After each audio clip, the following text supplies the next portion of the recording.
여러분 혹시 이렇게 고민해 보신 적 있으신가요? 분명히 열심히 공부하고 있는데 내 영어 혹은 다른 외국어는 왜 늘지 않을까?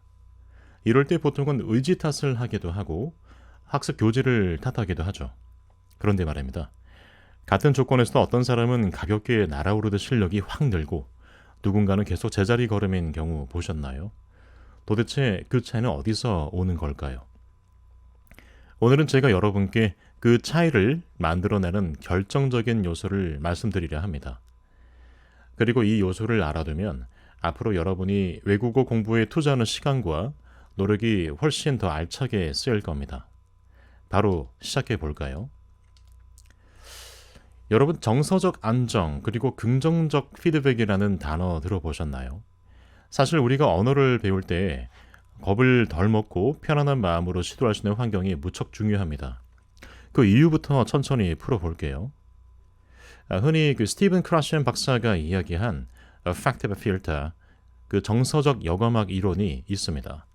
사람이 불안하거나 두렵거나 남 눈치를 보느라 그 위축된 상태라면 아무리 좋은 인풋이 들어와도 뇌가 막아버린다는 겁니다.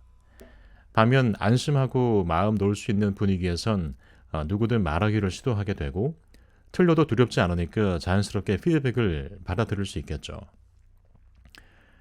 Dr. Stephen Krashen, a renowned linguist, has pointed out that an ideal environment for learning a language involves receiving comprehensible input in a setting that doesn't put you on edge. Personally, I fully embrace his approach for acquiring one's native tongue. However, for foreign language learning, I've taken a slightly different path, one that's a bit more expensive, because I hold a different perspective on how that approach applies. Over the years, I've traveled to more than 50 countries working with people from over 70 nations, and I'd like to share the insight into language acquisition I've picked up along the way. Now, imagine being constantly criticized whenever you try to do something under the guise of helping you improve. If you were subjected to insult, physical and emotional abuse, and punishment, or told that you have no future simply because you aren't perfect right now, whether that lasted a few minutes or stretched on 4 decades, you'd likely develop a traumatic aversion to that language. Frankly, it's the same for any skill or subject, not just languages. Cuando empezaste a aprender coreano, aunque tus circunstancias fueran algo distintas, es muy probable que tus padres no te regañarán ni te dijeran que tu gramática, pronunciación o entonación estaba mal, y mucho menos que te amenazarán física o emocionalmente por no ser perfecto. En la mayoría de los casos, seguro reaccionaron con sorpresa y felicidad, celebrando ese primer paso histórico de tu vida, tal vez incluso hasta con lágrimas de alegría, llenándote de energía positiva. En ese ambiente lleno de cariño y apoyo, aunque no entendieras nada al principio, tus papás probablemente repetían mamá y papá una y otra vez, acercándose lo más posible, mostrándote la boca y mirándote con amor, dándote miles y miles de retroalimentaciones maravillosas. Te acostumbraste al sonido de esas palabras sin saber lo que significaban y con el tiempo reconociste que se referían a tus propios padres. Luego empezaste a formar procesos para comunicarte. Si tuviste la dicha de nacer y crecer rodeado de ese amor incondicional, sin duda ese fue el inicio de un viaje increíble en tu adquisición del lenguaje, un amor puro sin condiciones ni expectativas a cambio. I've traveled to countless countries around the world and have met friends or colleagues who were war orphans or grew up never knowing who their parents were. Whether you come from that sort of a background or not, the language you speak today, Korean or any other mother tongue, was shaped through thousands, if not tens of thousands, of pieces of feedback from the very first people you met in life, and from many others who influenced you later on. El viaje de aprendizaje de tu lengua materna puede ser un poco diferente para cada uno de ustedes. Pero creo que esta es precisamente de la razón por la que, sin importar en qué país nazcas, tu lengua materna se desarrolla en el entorno más perfecto para adquirir un idioma a través de la retroalimentación constante. Amigos, creo que aquí es donde comienza mi filosofía fundamental sobre el aprendizaje de idiomas y la pregunta que deberíamos hacernos. Aunque no contemos con un nivel de retroalimentación tan asombroso como el que nos dieron nuestros padres, basado en paciencia y amor, propongo que trabajemos para construir por nuestra cuenta un entorno sostenible que nos permita continuar aprendiendo y adquiriendo idiomas extranjeros a través de retroalimentación constante. 이게 몇 마디로 끝나는 이야기가 아닌데 오늘 제 방송 끝까지 함께 하시면 그렇다면 내 공부 환경을 어떻게 바꿔야 하겠구나 하고 구체적 해답을 얻으실 수 있을 겁니다. 혹시 language ego, 언어적 자아라는 말을 들어보셨나요? 외국어를 배우다 보면 그 언어에서만의 또 다른 나를 발견하게 된다는 이론인데요. 예를 들어 한국어로는 조용하고 수줍던 사람이 영어를 쓰면 좀 더 직설적으로 변하거나 스페인어나 프랑스어를 쓸 땐 살짝 더 감정적인 사람이 될 수 있다는 겁니다. 사실 이건 결코 이중인격이 아니라 해당 언어 문화가 허용하는 범위가 다르기 때문에 나타나는 자연스러운 현상입니다. 그럼 이걸 어떻게 활용할 수 있지 생각하실 수 있는데 바로 새로운 언어에서 내가 원하는 캐릭터를 디자인해보는 거예요. 평소 수줍은 분이 저는 영어권에선 좀 더 외향적인 버전을 시도해봐야지 하고 마음먹으면 해외에서 사람들과 대화할 때 훨씬 대담해질 수 있습니다. 이게 언어 학습의 또 다른 묘미이기도 해요. 그런데 이 language ego가 제대로 발휘되려면 실수해도 괜찮다, 틀려도 괜찮다 하는 믿음이 깔려 있어야 합니다. 지금부터 제가 그 핵심 방법을 차근차근 알려드릴게요. 자, 그런데 여러분, 이 language ego, 즉 새로운 언어 자아를 가지기 위해서는 먼저 전제되어야 할 것이 있습니다. 바로 외국어 정체성을 만들기 전에 내가 이미 갖고 있는 언어를 더욱 탄탄하게 다져야 한다는 점인데요. 독일 문어 요한 볼프강 폰 괴테가 남긴 것으로 널리 알려진 말 가운데 외국어를 모르는 사람은 모국어도 전혀 알지 못한다라는 구절이 있습니다. 이 문장은 괴테 사후에 편집된 그 잠언과 성찰에 실렸는데 1833년 초반 간행본에서 그가 생전에 남긴 메모와 구술들이 정리되어 있다고 알려져 있어요. 정확한 유필 출처에 대해서는 학계의 견해가 갈리긴 하지만 보통은 괴테가 한 말로 인용되고 있죠. 이 말이 의미하는 바는 모국어조차 모호하면 외국어로도 제대로 표현하지 못한다는 겁니다. 여러분이 일상이나 커리어 속에서 이건 뭘까 하고 희미하게만 인식하던 개념을 한국어로 먼저 확실하게 정리하면 영어, 스페인어, 아랍어 등 그 어떤 언어로 옮기더라도 훨씬 수월해진다는 거죠. 그래서 새로운 언어 정체성을 갖기 전에 모국어의 사고체계를 확립하라는 이야기가 나오는 겁니다. 그리고 이 지점에서 내 커리어와 일상의 외국어를 밀착시켜서 나만의 언어를 만들어 보자는 제안을 드리고 싶습니다. 많은 분들이 영어 잘해야지라고 막연히 결심한 뒤에 영어 시험 교재나 회화 학원에 파묻혀 쉽게 지치잖아요. 하지만 여러분들이 주로 쓰는 업무나 관심 분야에서 자주 등장하는 핵심 단어 표현을 30개에서 50개 정도 먼저 뽑아서 한국어와 외국어로 번역해 본 뒤에 실제 상황에서 활용해 보시면 학습 동기가 훨씬 강해집니다. 어떻게 실행을 해볼 수 있을까요?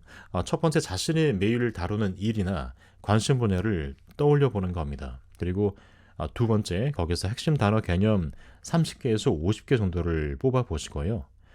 세 번째, 이를 한국어, 외국어로 양쪽 다 정리를 하시고 짧은 스토리, 회화 대본이라든지 그런 업무 시뮬레이션 같은 것들을 만들어 보는 겁니다. 네 번째는 주변 동료들로부터 내용의 전문성에 대해서 같이 일하시는 분들이요. 그리고 원어민에게는 그것들이 실제로 쓰이는 표현인지에 대해서 직접 피드백을 받으면 효과가 배가 됩니다. 왜 이 방법이 유효하냐면 한국어로는 능숙해도 새 직장이나 새로운 업계에 들어가면 그 직업 특유의 언어, 문화를 다시 배워야 했던 경험 다들 있으시잖아요. 마찬가지로 영어도 엔지니어, 마케터, 예술가, 학자 같이 분야마다 다른 전문 언어가 존재해서 그걸 제대로 익혀야 실제 비즈니스 현장에서 통하게 됩니다. 그러니까 이건 나중에 정말 회의나 미팅에서 쓸 문장이다라는 마음으로 몰입해서 배우시면 학습 효율도 높고 재미도 배가 되는 거죠. 그럼 직업 분야별로 언어 구사의 핵심을 조금 더 생각을 해본다면 한번 예를 들어 볼까요?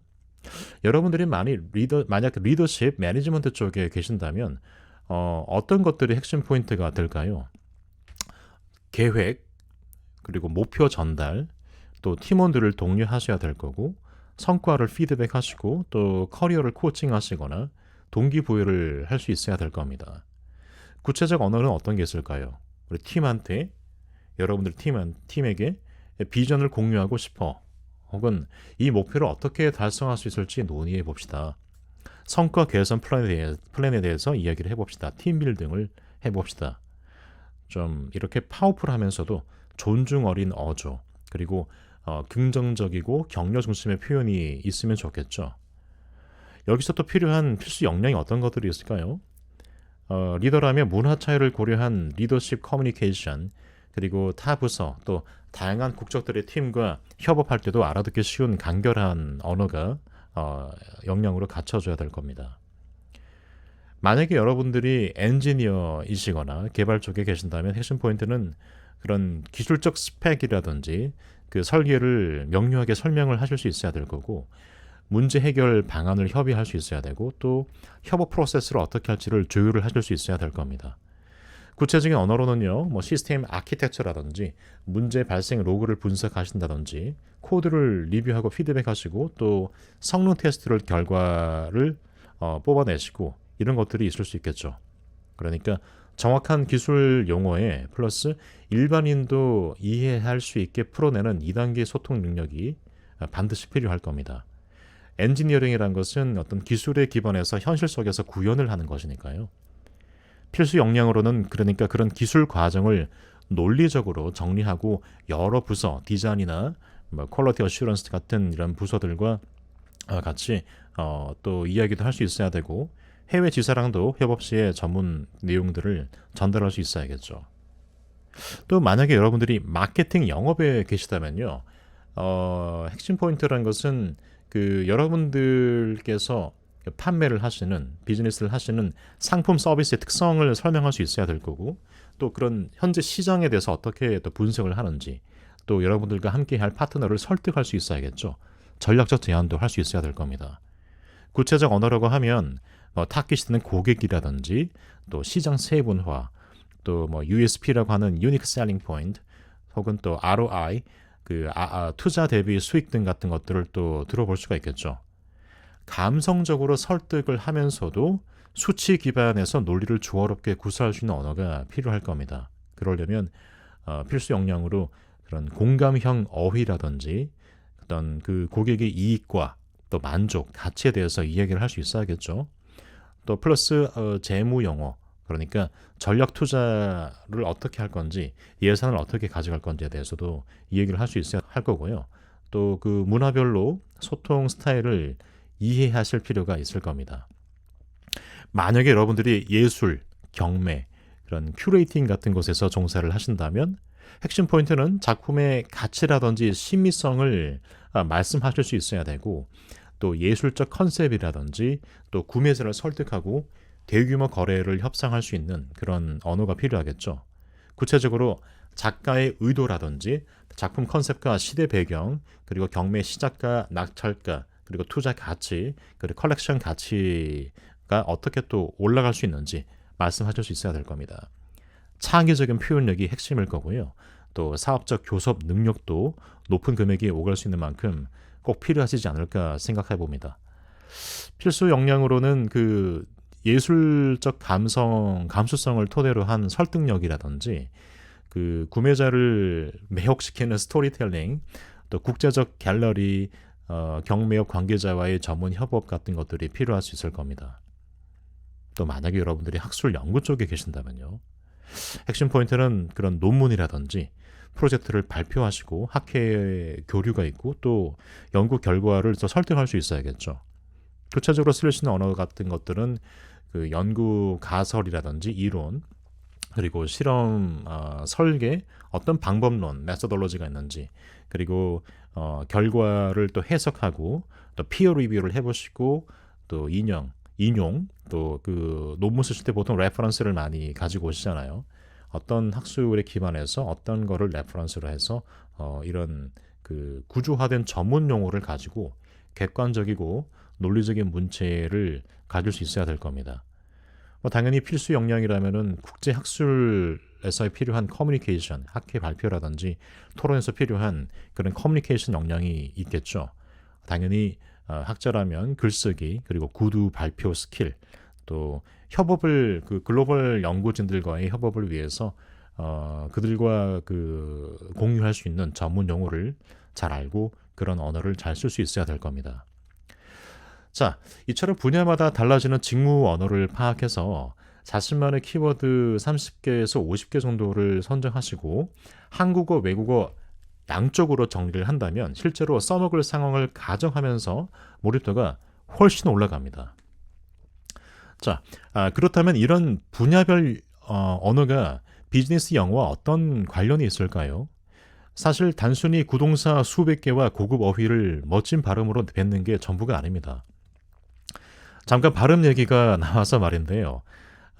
여러분 발음의 환상에서 벗어나 주셨으면 합니다.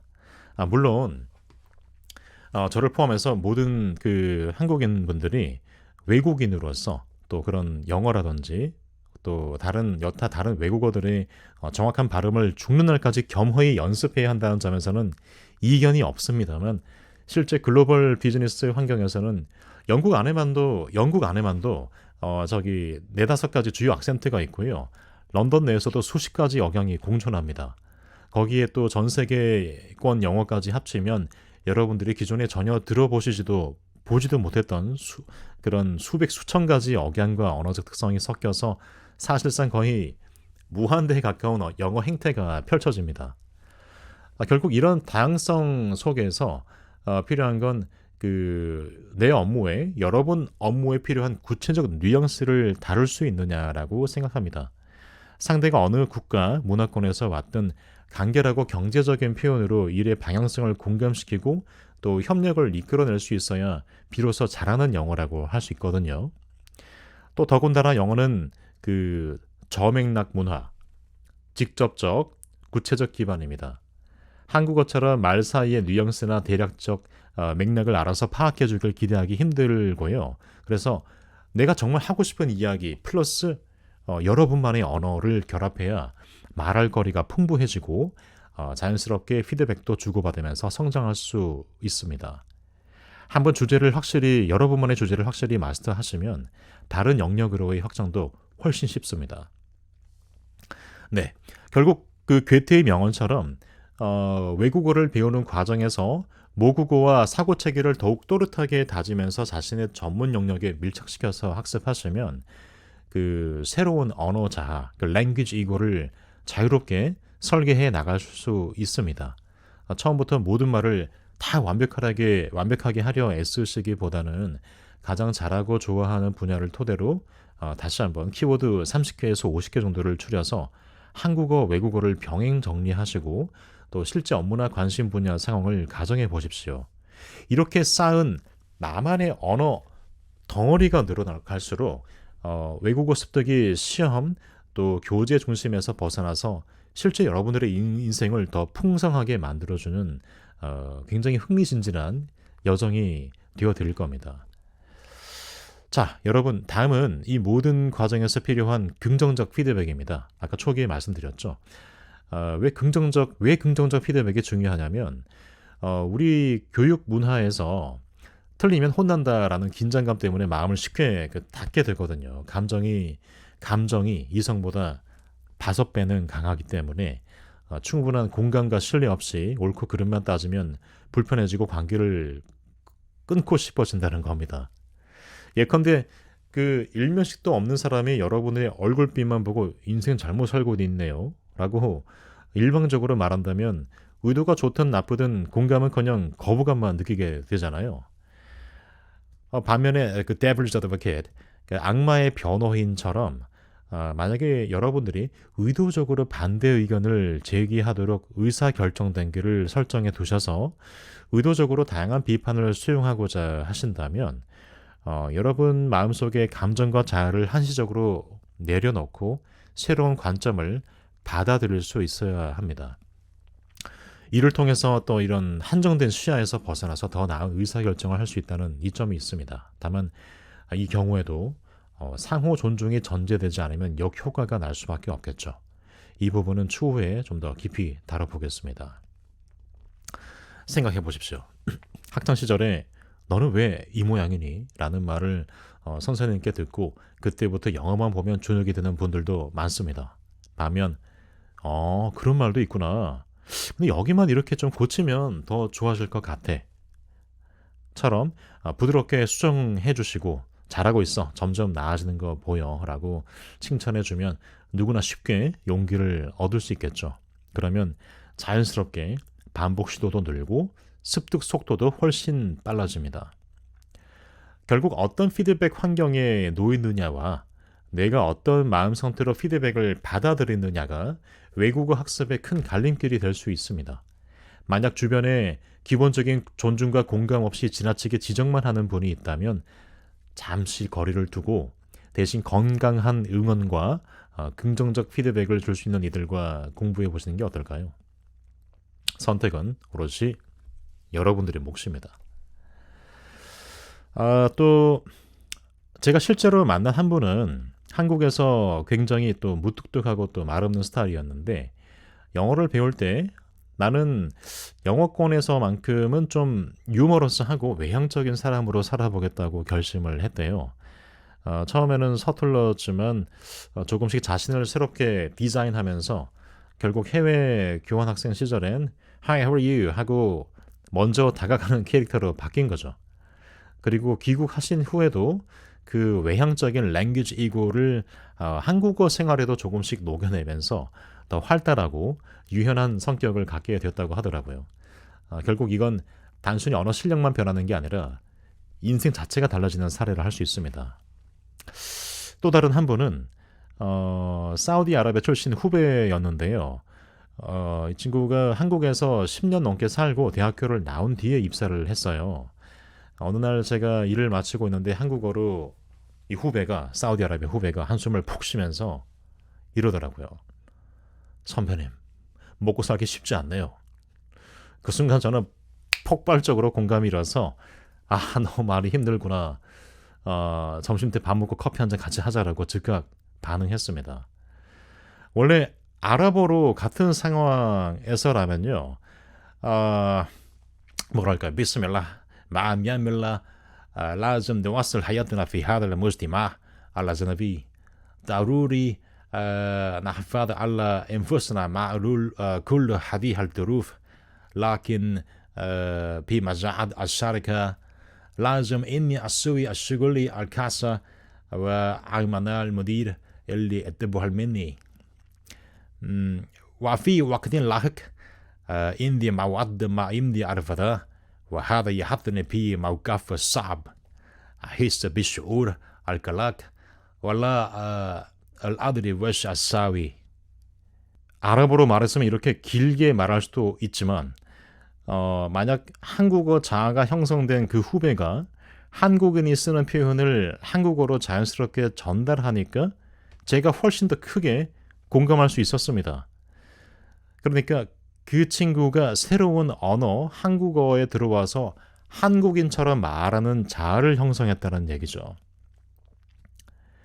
결국 여러분의 언어적 자아를 형성하는 핵심은 단순히 학습 원리에 따라 만든 표현을 쓰는데 그치지 않고 원어민이 실제로 사용하는 표현을 찾아서 활용함으로써 그 언어권의 문화 정서를 깊이 이해하고 이를 토대로 새로운 언어에서의 나를 구체적으로 디자인해 나가는 데 있습니다. 기본적으로 여러분의 성향이 바탕이 되지만 원하는 새로운 자아의 요소를 줄여서 해당 문화 맥락에 맞는 표현을 찾아 쓰거나 학습에서 만든 표현을 원어민 피드백과 결합해 가면 자연스럽게 그 언어권의 정서에 조화로운 그 언어적 자아가 만들어지게 되죠. 이렇게 언어마다 또 다른 나를 키워나가면 공부 자체가 시험 성적이나 문법에만 의존한 그런 해당 언어의 작문에 묶이지 않고 실제 원어민과 교류하면서 해당 문화의 분위기를 흡수해서 스스로 확장하는 즐거운 과정으로 바뀔 겁니다. 그렇다면 지금까지 말씀드린 정서적 안정, 긍정 피드백, 또 랭귀지 이고 개념을 어떻게 실천하면 좋을까요? 전 제가 직접 경험한 5단계를 추천드리고 싶습니다. 첫 번째, 자신에게 맞는 키워드를 뽑습니다. 다시 한번 직업, 취미, 인생 목표 등 이렇게 내가 자주 이야기할 거리를 30개에서 50개 정도 추려 보십시오. 예컨대 엔지니어는 성능 테스트, 코드 리뷰 같은 전문 용어부터 취미가 요리라면 레시피, 식자재 등을 정리하는 식이죠. 한국어를 확실히 의미를 알고 그 뒤에 외국어로도 표현을 찾아보는 겁니다. 두 번째는 구동사랑 표현 덩어리를 모아보는 겁니다. 단어만 외우면 금방 잊히기 쉽잖아요. 그러니까 work on a project, figure out a solution처럼 묶음으로 익히면은 더 유창하게 구사할 수 있겠죠. 또 작은 이야기, 또 모듈형 스토리를 좀 만들어 보는 겁니다. 키워드를 엮어서 자기소개나 직무 설명, 또 취미 토크처럼 짧은 이야기를 한두 개씩 구성을 해보시고요. 직접 말씀하시거나 써보시면서 반복 훈련을 하다 보면 여기서 이 구동사가 자연스럽네 하고 깨닫게 되실 겁니다. 네 번째는 그 피드백 루프를 형성해보는 겁니다. 가능하면 원어민이나 비슷한 목표를 가진 스터디 동료분들과 함께 서로 고쳐주고 칭찬해주는 문화를 만들어 보셨으면 좋겠습니다. 그러니까 비난이 아닌 이런 표현 어떨까 같은 부드러운 코멘트가 중요하겠죠. 긍정적 피드백이 시도와 실수를 두려워하지 않도록 만들어주거든요. 다섯 번째, 아까 방금 제가 말씀드린 그 랭귀지 이고, 새로운 언어적 자아를 마음껏 시도를 해보는 겁니다. 언어를 배울 때 이 외국어에서는 좀 더 자유롭게 말해볼 거야, 혹은 나는 분석적이고 냉철한 이미지를 시도해 볼래처럼 새로운 캐릭터를 설정해 보시는 거죠. 그리고 표현을 직접 만들어 쓰기보다는 이게 중요한데요. 원어민 또는 그에 준하는 그 전문가가 실제로 쓰는 언어를 참고해서 찾아서 쓰시고 감수를 받는 과정을 꼭 거쳐보셨으면 좋겠습니다. 그렇게 하면 학습 동기가 커지고 언어 학습이 시험, 작문 과제에 머무르지 않고 나를 새롭게 조각하는 즐거운 과정으로 바뀔 거라 믿습니다. 네, 이 5단계를 천천히 따라가면 2, 3개월 뒤부터 확실히 달라진 모습을 느끼실 수 있을 겁니다. 물론 사람마다 차이는 있겠지만요. 핵심은 꾸준함과 긍정적 태도입니다. 네, 마지막으로 오늘의 내용을 간단히 정리해 볼까요?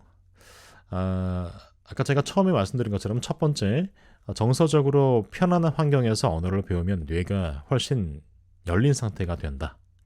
두 번째, 랭귀지 고를 통해서 새로운 나를 디자인해 볼 수 있다.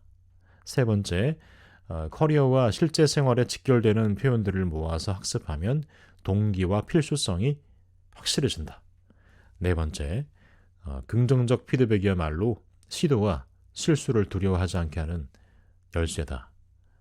이 네 가지를 토대로 여러분만의 언어 학습 로드맵을 그려보시길 권합니다. 처음엔 작은 변화처럼 보여도 시간이 지날수록 큰 성장으로 이어질 겁니다. 오늘도 끝까지 함께 해주셔서 정말 감사드리고요. 이 방법들을 실제로 시도해 보신 뒤에 경험담이나 질문이 있으시면 언제든 댓글로 남겨주십시오.